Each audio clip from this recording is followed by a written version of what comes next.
मित्रांनो, पार्टी करायची आहे तर मग चला ना, सोलापूर बरोबरच विजापुरात प्रसिद्ध असलेल्या चाचा मच्छी ढाब्यावर. चाचा मच्छी ढाबा, विजापूर रोड, टाकळी, सोलापूर. संपर्क 9765 066 495.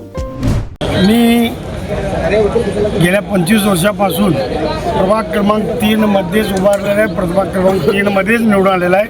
आत्ताही प्रभाग क्रमांक 3 मध्येच उभारलेला आहे. कुठल्या पक्षाकडनं?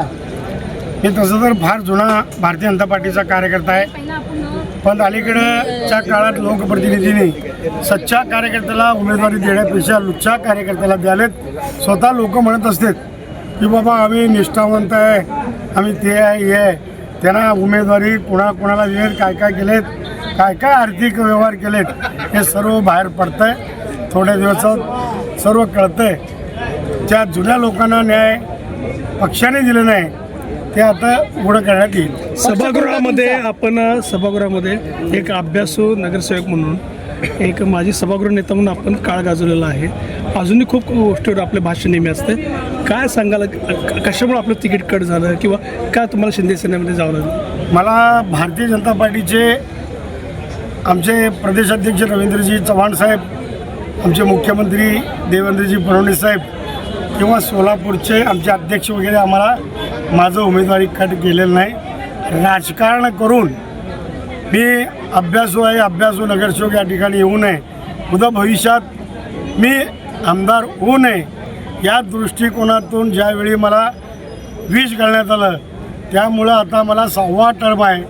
6व्यांदा मी निवडून येऊ नये असल्या इथल्या आमदारांना वाटल्यामुळं माझं तिकीट काढलं. अण्णा, यावेळेसचं चिन्ह कोणतं आहे तुमचं? चिन्ह कोणतं आहे? मी शिवसेनेचा आता सध्याचा उमेदवार आहे. माझं चिन्ह धनुष्यबाण आहे. पॅनल कोण आहे तुमच्याबरोबर पॅनलमध्ये? माझं पॅनल मध्ये बाजूलाच माझे सुरेश बिद्री आहेत. मध्ये आमचं उमेदवार या ठिकाणी सूरज पाटील, आपला बाळू पाटलाचं सोनबाई, म्हणजे एकदम चांगले आहेत. तिसरं म्हणजे माझे नगरसेविका आपलं मध्ये अंकाराम, कुमार अंकाराम यांनी आहेत. मध्ये मी स्वतः आहे. धनुष्यबाणाने कोण घायल होणार आता सध्या प्रभाग? कोणाला घायल करणार तुम्ही धनुष्यबाणाने? आता मी काय करणार नाही. मी लंगडा झालेला आहे, मला चालता येत नाही. माझे मतदार बंधू भगिनी, तुम्ही सर्वजण मला जर पाठिंबा दिला, मला मतदान केलं तर मी निवडून येणार.